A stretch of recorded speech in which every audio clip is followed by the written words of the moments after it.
والصلاة والسلام على سيد الأنبياء والمرسلين وعلى آله وصحبه وأزواجه أجمعين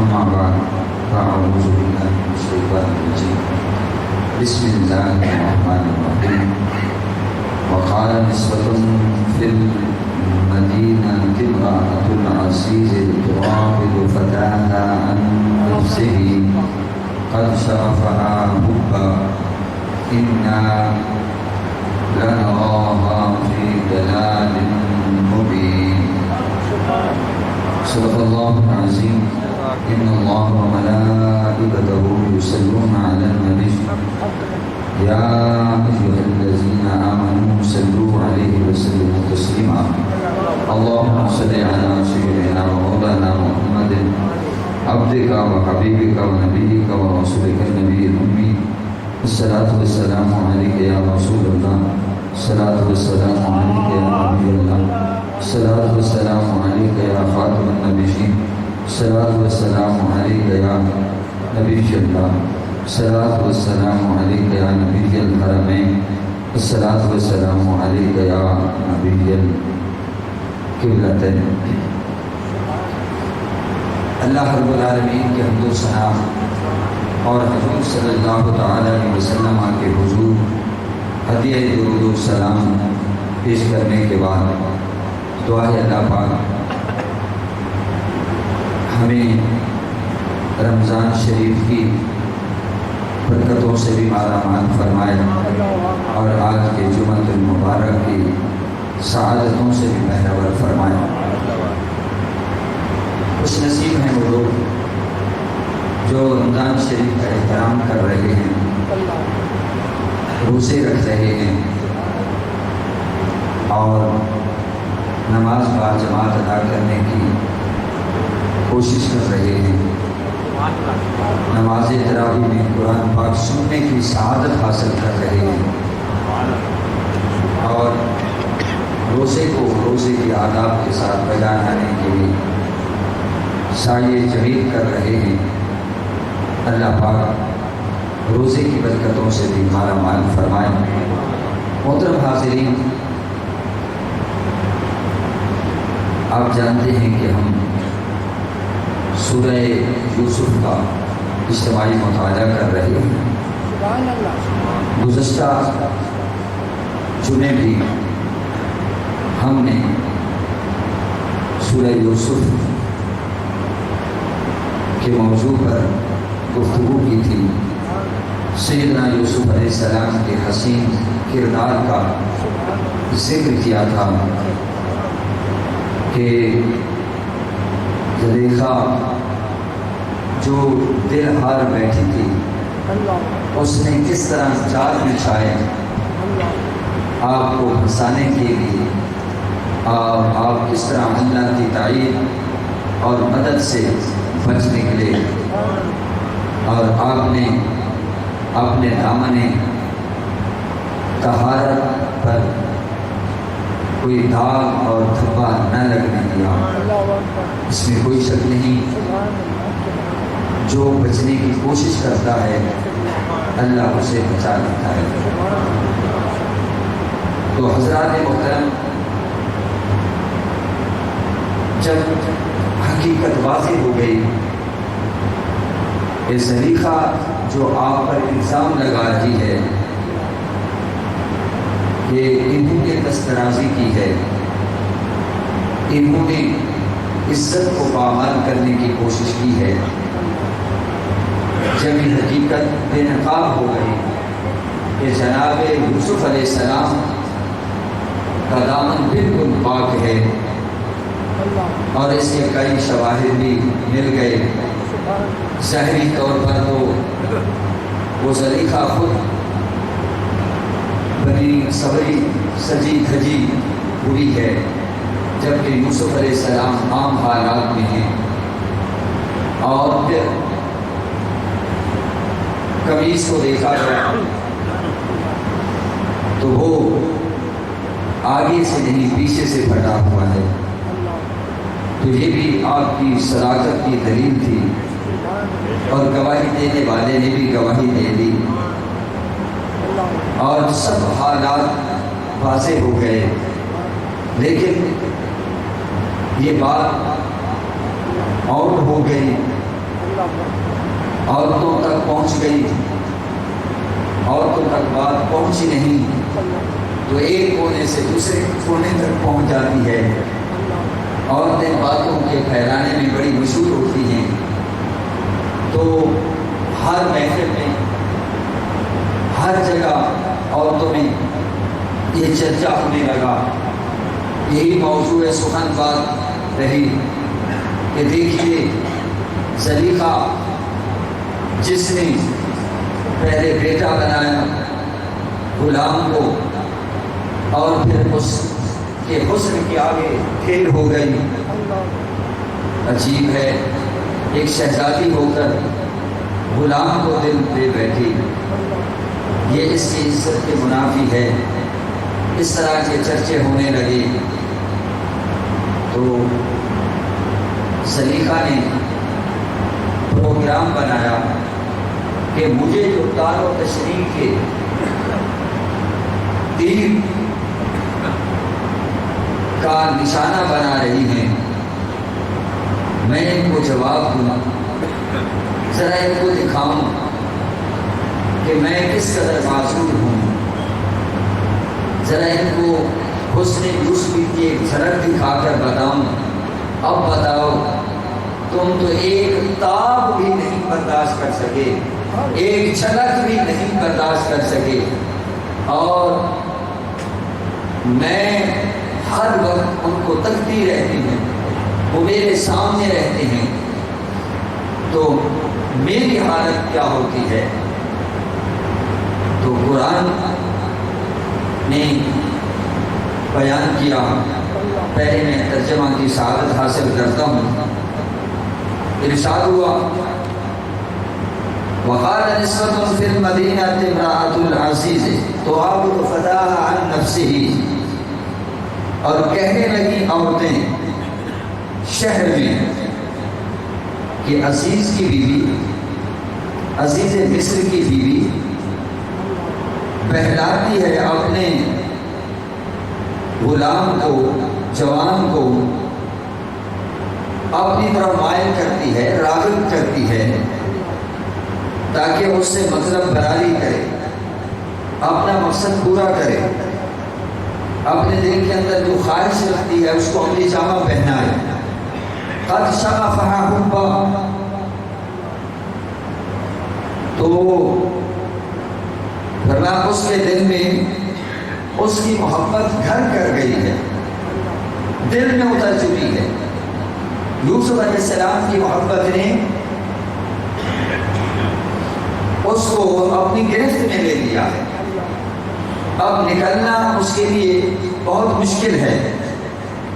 اِنَّا لَنَرَاهُ فِي ضَلَالٍ مُبِينٍ، ہم اسے کھلی گمراہی میں دیکھ رہی ہیں کہ ایک شہزادی ہو کر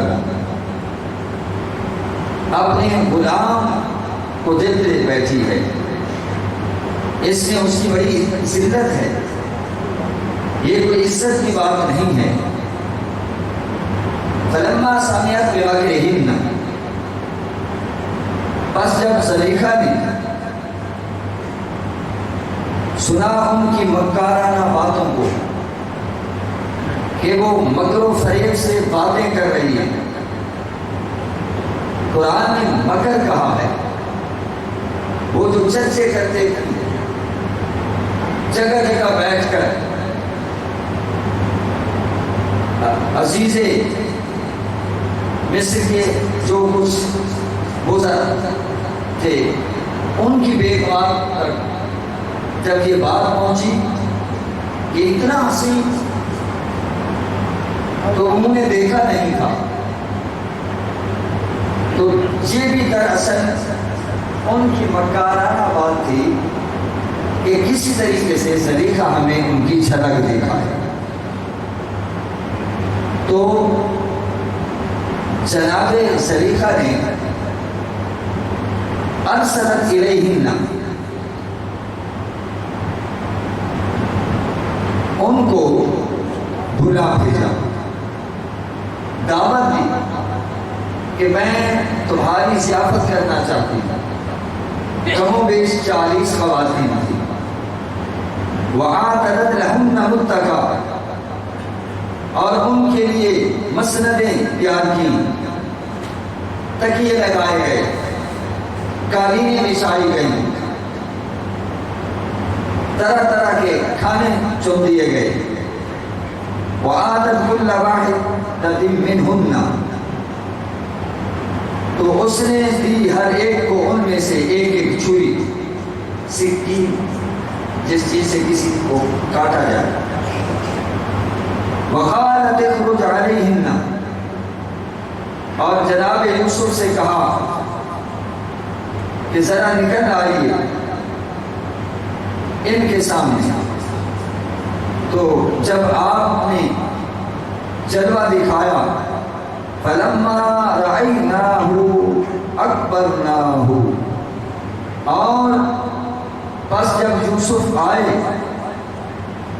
اور انہوں نے جناب یوسف کو دیکھا، وَقَطَّعْنَا أَيْدِيَهُنَّ، تو اس کی عظمت کی قائل ہو گئی اور ہاتھ کاٹ دیے۔ بارفتگی میں ہاتھ کاٹ دیے۔ وَقُلْنَا حَاشَا لِلَّهِ، اور بولی سبحان اللہ، مَا هَذَا بَشَرٌ، یہ انسان نہیں، یہ بشر نہیں، اِنْ هَذَا إِلَّا مَلَكٌ كَرِيمٌ، بلکہ یہ تو کوئی معزز فرشتہ۔ محترم حاضرین، میں نے آپ کے سامنے سورہ یوسف کی آیت نمبر 31 کا ترجمہ پیش کیا، تو اس سے جو ہمیں وضاحت مل رہی ہے وہ یہ ہے کہ جب جناب زلیخا کو پتہ چلتا ہے کہ ہر جگہ عورتیں میرے خلاف باتیں کر رہی ہیں، تو جواب دینے کے لیے گھر میں ایک دعوت کا اہتمام کرتی ہیں۔ عمرا وزراء کی بیگمات کو بلاتی ہیں اور وہ بھی بن ٹھن کی آتی ہیں، جیسے کہ عورتوں کی عادت ہوتی ہے۔ تو قالین بچھے ہوئے ہیں، تکیے لگے ہوئے ہیں، اور ان کو بڑی ترتیب سے بٹھا دیا گیا، کھانے چن دیے گئے اور پھل بھی دے دیے گئے، اور ہاتھوں میں چھریاں بھی تھما دی گئی۔ ان سے کہا اس وقت تک تمہیں پھل نہیں کاٹنی جب تک کہ میں تمہیں اشارہ نہ کروں۔ اور ادھر یوسف علیہ السلام کو خوب سجایا دھجایا، ویسے بھی بڑے حسین تھے، بڑے معجبین تھے، جو دیکھتا رہ جاتا۔ حضور علیہ السلام نے ان کے حسن کی یوں تعریف کی، انا املہ واخی یوسف اصبح، فرمایا میں ملاحت والا ہوں اور میرے بھائی یوسف صباحت والے ہیں۔ میرا حسن ملی ہے اور ان کا حسن سبی ہے۔ بات آپ کو سمجھ نہیں آئے گی کیا مطلب صباحت اور ملاحت کا۔ دوستوں، صباحت یہ ہے کہ چہرے پہ نظر ڈالیں تو نظر جما نہ سکیں، اور ملاحت یہ ہے کہ چہرے پہ نظر ڈالیں تو ہٹا نہ سکیں۔ تو یوسف علیہ السلام کا چہرہ بجلی کی طرح چمکتا تھا۔ تو حضرت یوسف علیہ السلام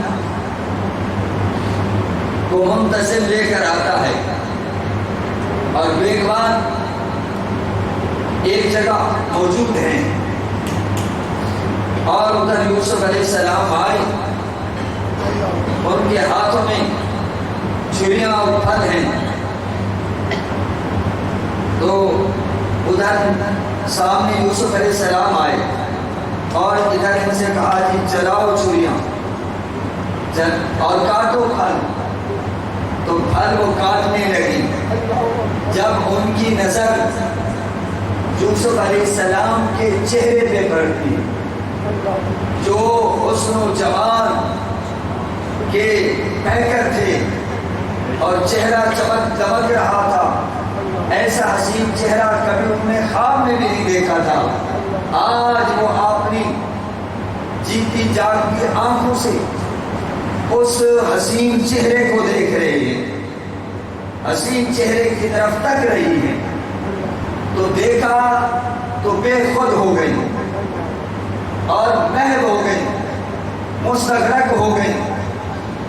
پھل کٹ گئے، پھل کٹنے کے بعد انگلیاں کٹ گئی، یعنی زخمی ہو گئی، خون بہ رہا ہے، یہاں تو ایک کانٹا چھٹے، آدمی کھڑک اٹھتا ہے، لیکن وہاں ہاتھ کاٹے جا رہے ہیں، احساس نہیں ہوا، درد نہیں ہوا، کیوں کہ سامنے یوسف علیہ السلام کا حسن تھا۔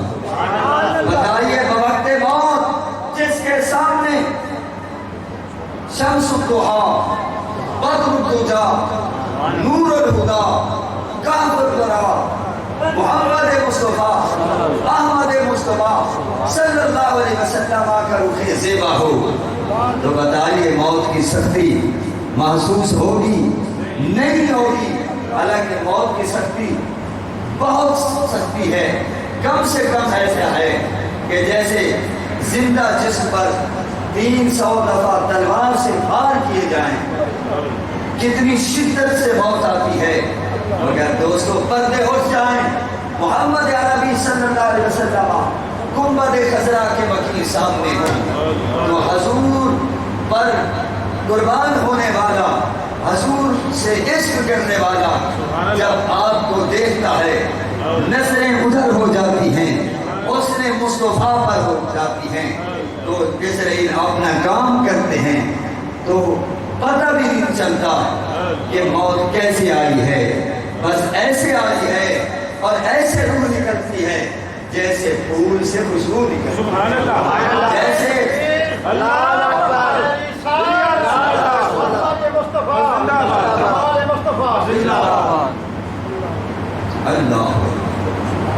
جیسے مشکیزہ سے پانی نکلتا ہے، جیسے عورتیں آٹے سے بال کو نکال لیتی ہیں، یہ مقام ہے حضور کے غلام، یہ مقام ہے روزے دار کا، یہ مقام ہے متقی اور پرہیزگار کا، یہ مقام ہے حضور کے سچے غلام کا، صرف نعرے لگانے والوں کا نہیں کہ غلامی رسول میں موت بھی قبول ہے، موت و غلامی رسول میں قبول ہے، لیکن سنت قبول نہیں ہے، لیکن حضور کا طریقہ قبول نہیں ہے، طریقہ یہودیوں کا، شادی ہو یہودیوں کے طریقے، یہ مہندیاں، یہ چیزیں کیا ہیں؟ یہ ہندوانہ رسمیں ہیں، ہم نے ان کو فرض کا درجہ دے رکھا ہے۔ تو دوستو جو غلام میں رسول ہوتے ہیں وہ ان باتوں سے دور رہتے ہیں، وہ شادی ہو، بیاہ ہو، کوئی موقع ہو، وہ کوشش کرتے ہیں کہ ہم نے سنت کے مطابق عمل کرنا ہے، سنت کے مطابق خوشی کرنی ہے، ہم نے اسلام کے مطابق خوشی کرنی ہے۔ حضرات محترم، جب حضرت یوسف علیہ السلام کے چہرے سے پردہ اٹھا تو مصر کی عورتیں جو دیکھ رہی تھی وہ محو ہو گئی، اللہ پر پھل بھی کٹ گئے اور دیکھتی رہ گئی، دیکھتی ہی رہ گئی، اللہ ہو تو ہاتھ بھی کٹ گئے، احساس نہ ہوا۔ تو یہ تو یوسف علیہ السلام کے حسن کی جھلک ہے، تو جو تاجدار حسن ہیں، جو کائنات حسن کے تاجدار ہیں، اللہ اکبر، ان کا مقام کیا ہوگا، ان کی شان کیا ہوگی، اللہ اکبر۔ ان کے رخ سے پردہ اٹھ جائے تو پھر معلوم ہو، ان کے رخ سے پردہ اٹھ جائے تو پھر معلوم ہو کس کو کتنی بے خودی ہے، کس کو کتنا ہوش ہے۔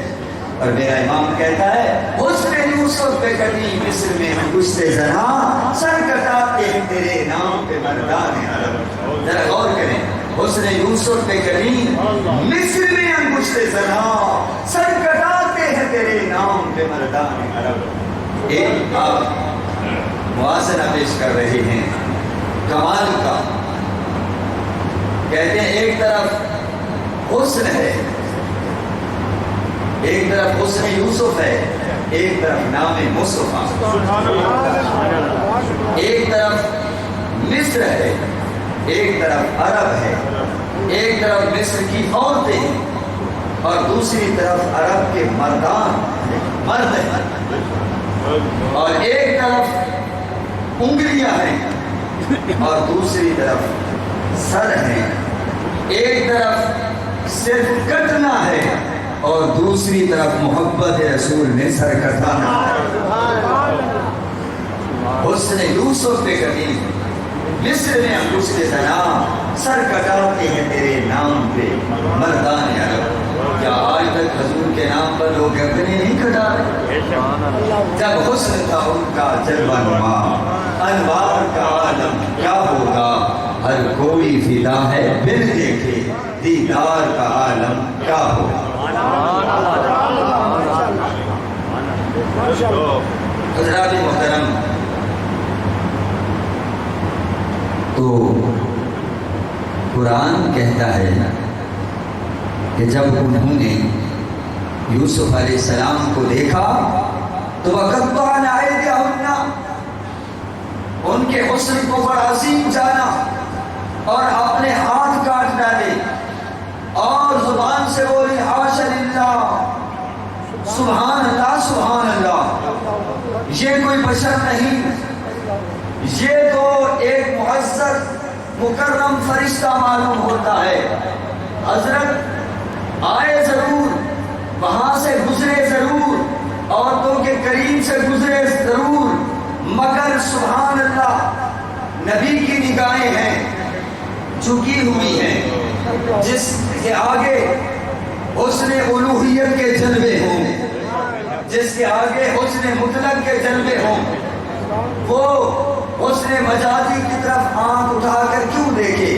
کون نظروں میں گچے دیکھ کے جلوہ تیرا، کون نظروں میں گچے دیکھ کے جلوہ تیرا۔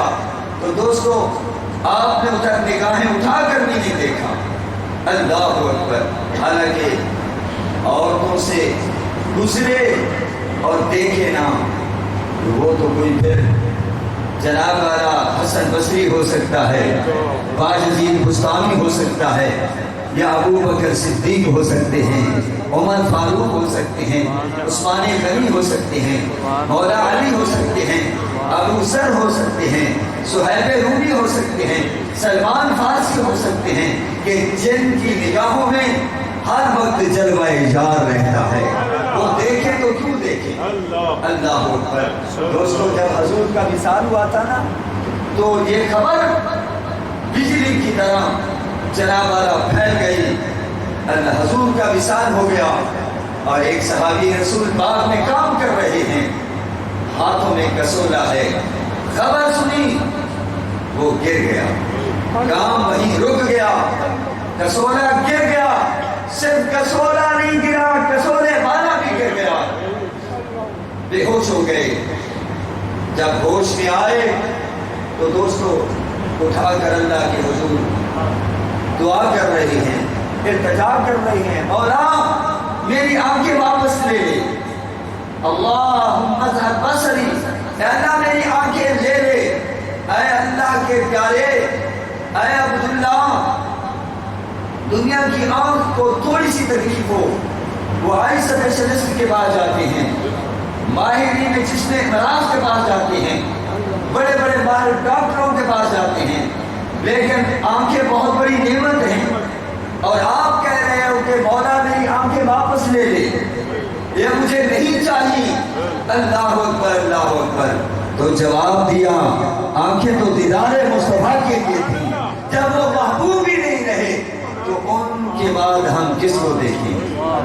کون نظروں میں تجھے دیکھ کے جلوہ دے رہا، کون نظروں میں تجھے دیکھ کے کوئی پینجیاں نظر آوے بے کام، پڑھئے جھم جھم کر کوئی پینجیاں نظر آوے بے کام، کوئی پینجیاں نظر آوے بے کام، کوئی دوسرا دل نوں بھاوے بے کام، کوئی دوسرا دل نوں بھاوے۔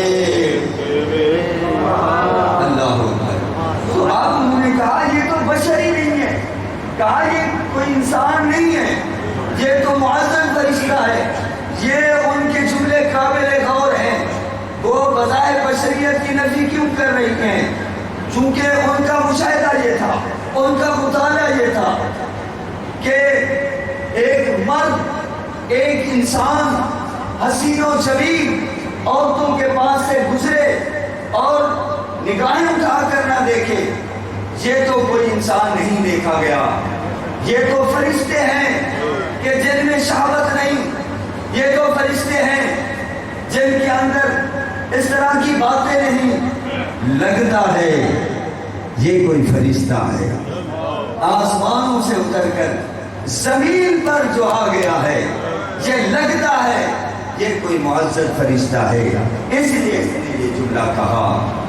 اللہ اکبر۔ جب عورتوں کے ہاتھ کٹ گئے نا اور وہ بے خود ہو گئی اور وہ بھی دل دے بیٹھی، اب زلیخا کیا کہتی ہیں؟ قرآن نے نقل کیا، قالت فذلکن الذی لمتننی فیہ، تو زلیخا بڑے فاتحانہ انداز میں بولی، یہ ہے وہ پیکر راہنما، یہ ہے وہ مجسمہ حسن و جمال، اللہ اکبر، جس کے بارے میں تم مجھے ملامت کرتی تھی، محفلوں میں بیٹھ بیٹھ کر تم باتیں کرتی تھی، دیکھو جی ایک شہزادی ہو کر ایک غلام کو دل دے بیٹھی ہے، فرمایا یہ ہے وہ، تم نے تو ایک بار دیکھا، تم نے تو صرف ایک بار ایک جھلک دیکھی ہے، تو تم دل دے بیٹھی ہو، تمہاری آنکھیں جناب والا جم گئی اور تم بے خود ہو گئی، تمہیں پھلوں کے کٹنے کا احساس تک نہ ہوا، تمہیں پھلوں کے اللہ پر کٹنے کا احساس تک نہ ہوا، ایک بار دیکھا ہے، اب بتاؤ جو بار بار دیکھتی ہوگی اس کے دل کی کیفیت کیا؟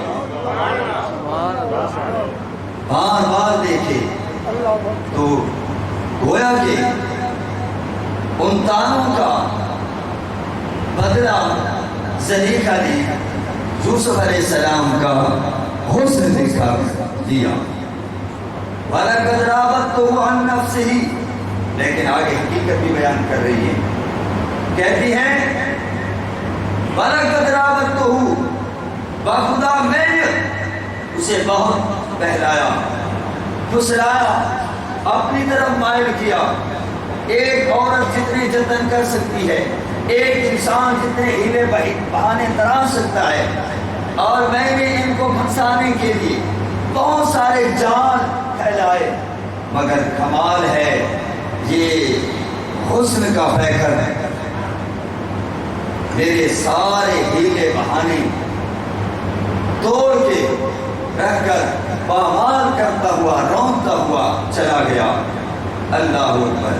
لیکن آگے وہ خود کہتی ہیں فاستعصما، میں نے تو بہت کوشش کی لیکن اس نے اپنے دامن پہ داغ دھبا نہیں لگنے دیا۔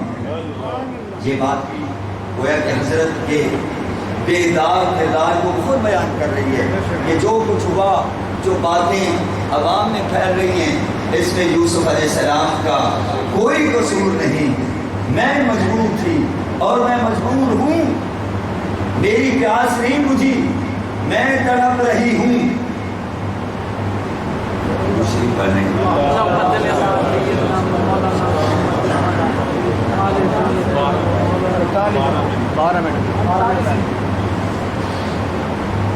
تو حضرات اس نے آگے ایک دھمکی بھی دی.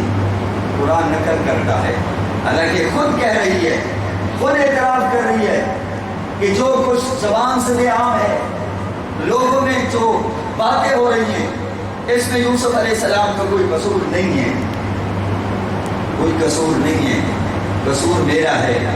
لیکن اس پر اتنا محبت کا غلبہ تھا، اس قدر شہوت کا غلبہ تھا.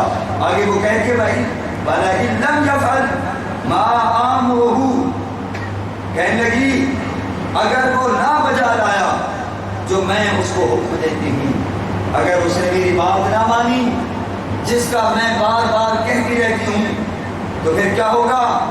لا یسجنن ولیکون من الصاغرین، بولی تو اسے قید کر دیا جائے گا اور وہ ہو جائے گا ان لوگوں سے کہ جو بے آبرو ہیں. میں پھر مزید ان کو بدنام کر دوں گی، اور بد سے بدنام برا ہوتا ہے، مگر جے کو خدا رکھے وہ کون؟ فانوس بن کر جس کی حفاظت ہوا کرے وہ شمع کیا بجھے جسے روشن خدا کرے. جس کی حفاظت اللہ کر رہا ہو. تو اس نے دھمکی دی، دھمکی دی یہ ایسا کرنا ہوگا. کوئی عام آدمی ہوتا تو جناب والا ڈگمگا جاتا، پھسل جاتا. اب کیا کریں؟ کیونکہ بہت سے لوگوں کے بارے میں ہم سنتے ہیں وہ گناہ نہیں کرنا چاہتے، وہ دامن آلودہ نہیں کرنا چاہتے، لیکن ایسے پھنس جاتے ہیں کہ وہ گناہ کر بیٹھتے ہیں. لیکن سبحان اللہ، یہاں تو معاملہ ہی کچھ اور ہے. اس نے دھمکی دی کہ قید کر دیا جائے گا اور قید بھی سخت ترین ہوگی.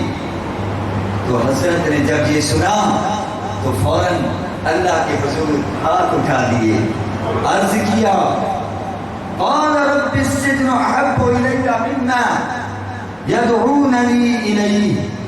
تو یوسف علیہ السلام نے اللہ کے حضور عرض کی، اے میرے پروردگار، قید خانہ کی سہولتیں، قید خانہ کی مشکلیں مجھے زیادہ پسند ہیں، مجھے زیادہ محبوب ہیں اس گناہ سے جس کی طرف مجھے یہ بلا رہی ہے. مولا قید میں چلے جانا مجھے بہت پسند ہے، مجھے عزیز ہے، مجھے قید میں رہنا پسند ہے. مولا جس گناہ کی طرف یہ بلا رہی ہے، مولا میں اس کے قریب بھی نہیں پھٹکنا چاہتا، قید میں چلا جاؤں گا. یہ بھی مصیبت ہے، وہ بھی مصیبت ہے، ادھر دھمکیاں ہیں، لیکن قید خانے میں جانا بھی مصیبت ہے. مگر مولا یہ چھوٹی مصیبت ہے، قید خانے میں چلے جانا یہ چھوٹی مصیبت ہے، اور دامن کو آلودہ کر دینا، دامن کو گندا کر دینا یہ بہت بڑی مصیبت ہے. مولا تو ہی بچا سکتا ہے. ایسے میں وَإِلَّا تَصْرِفْ عَنِّي كَيْدَهُنَّ أَصْبُ إِلَيْهِنَّ وَأَكُن مِّنَ الْجَاهِلِينَ.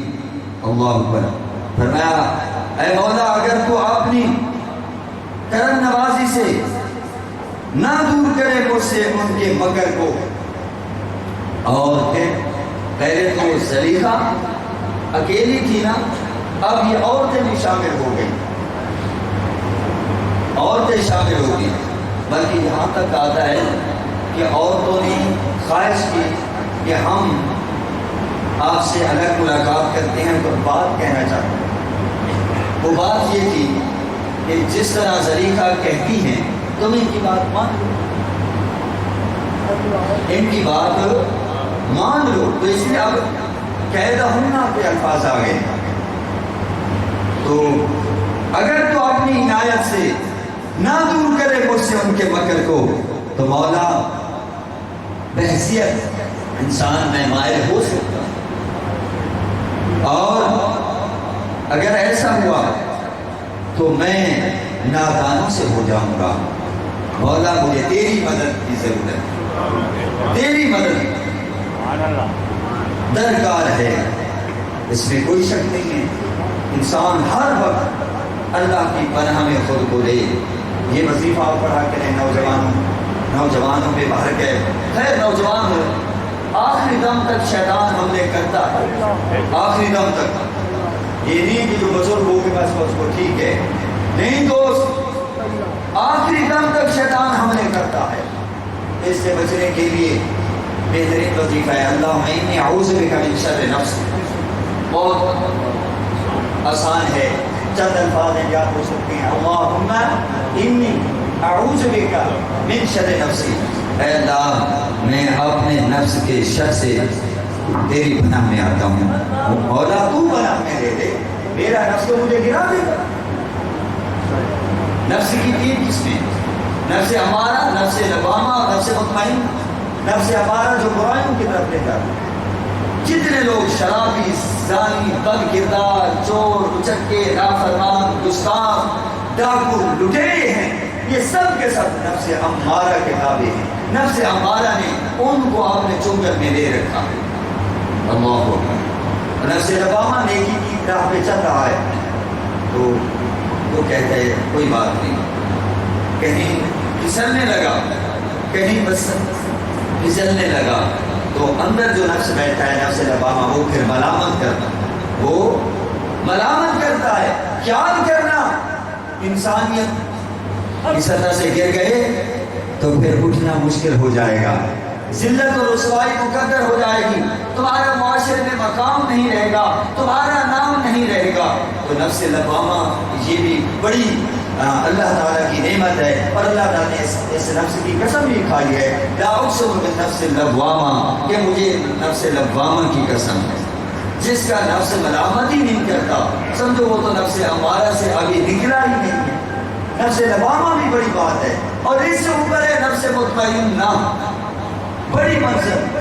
سبحان اللہ۔ یہ تو انبیاء کرام، صحابہ کرام، اولیاء کرام، اہل بیت کرام، صوفیاء کرام کو مرتبہ حاصل ہوتا ہے کہ نماز پڑھتے ہیں تو اطمینان، درود پڑھتے ہیں تو اطمینان، مسجد میں آتے ہیں تو اطمینان، اللہ پر دنیا سو رہی ہوتی ہے، وہ اطمینان قلب کے لیے راتوں کو اٹھ کر اللہ کے حضور سجدہ ریزیاں بھی کرتے ہیں اور رو رو کر دعائیں بھی کرتے ہیں۔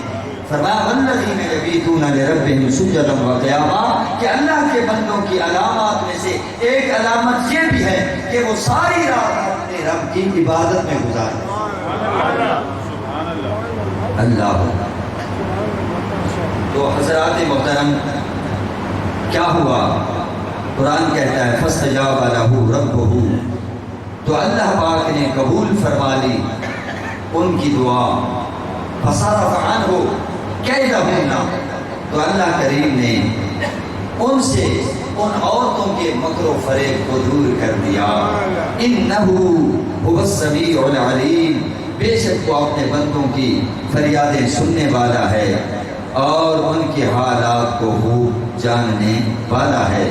ثم بدا لهم من بعد ما رأوا الآیات لیسجننہ حتی حین، پھر مناسب معلوم ہوا انہیں اس کے باوجود کہ یوسف کی پاک بازی کی نشانیاں دیکھ چکے تھے، وہ عزیز مصر، وہ اپنی آنکھوں سے جناب یوسف علیہ السلام کی پاک دامنی کو دیکھ چکا تھا، وہ نشانیاں دیکھ چکا تھا کہ جب دروازے کی طرف دونوں دوڑے تھے تو زلیخا سجی تھکی ہوئی تھی اور جناب یوسف بالکل انہی کپڑوں میں تھے، اور زلیخا کا چہرہ پریشان تھا، یوسف علیہ السلام کا چہرہ پوری طرح چمک دمک رہا تھا، کیونکہ جو بے قصور ہوتا ہے اس کو کوئی پریشانی نہیں ہوتا، تو جس کا قصور ہوتا ہے وہ پریشان بھی ہوتا ہے۔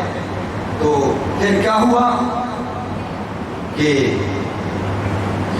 انہیں جب معلوم ہوا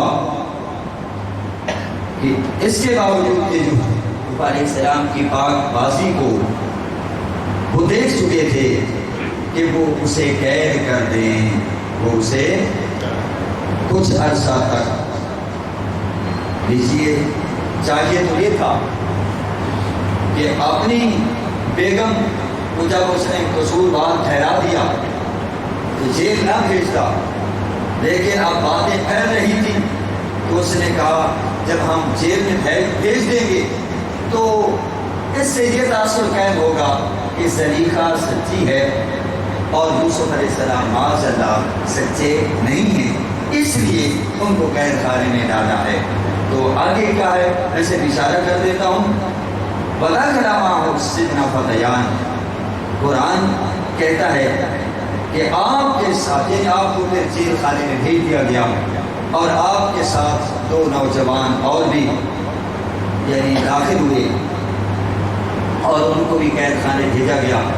بادشاہ کو ان پہ شک تھا، ایک ساقی تھا اور ایک باورچی تھا، شک تھا کہ انہوں نے زہر دینے کی سازش تیار کی۔ خیر آپ جیل خانے چلے گئے، چہرہ ہی ایسا تھا، لوگ وہاں متوالے ہو گئے، وہ نوجوان بھی آپ کے متوالے ہو گئے، اور آپ کا حسن سلوک ایسا تھا قید خانے میں، کوئی بیمار ہوتا تو بیمار پرسی کرتے، کسی کی کوئی تکلیف ہوتی تو دور کرتے، ان کو اچھی اچھی باتیں کرتے، خدمت خلق کرتے، بلکہ جو جیل کا سپرڈینٹ تھا اس کو بھی آپ سے پیار ہو گیا۔ اس نے کہا مجھے آپ سے بڑی محبت ہے۔ آپ نے کہا بھائی مجھ سے محبت نہ کرنا، تمہاری محبت مجھے واری نہیں۔ اللہ اکبر، میرے باپ نے مجھ سے محبت کی، میرے باپ نے مجھ سے محبت کی تو بھائیوں نے دور کر دیا، اور پھر عزیز مصر کی بیوی نے مجھ سے محبت کی تو مجھے جیل تک پہنچا دیا۔ آپ محبت کرتے ہو تو آپ مجھے کہاں پہنچاؤ گے؟ بھائی آپ اپنی محبت اپنے پاس رکھو، شاید آگے جیل میں کیا حالات و واقعات گزرے، انشاءاللہ اگلے جمعے ملاقات ہوگی، اس پر بات ہوگی۔ وآخر دعوانا ان الحمدللہ رب العالمین۔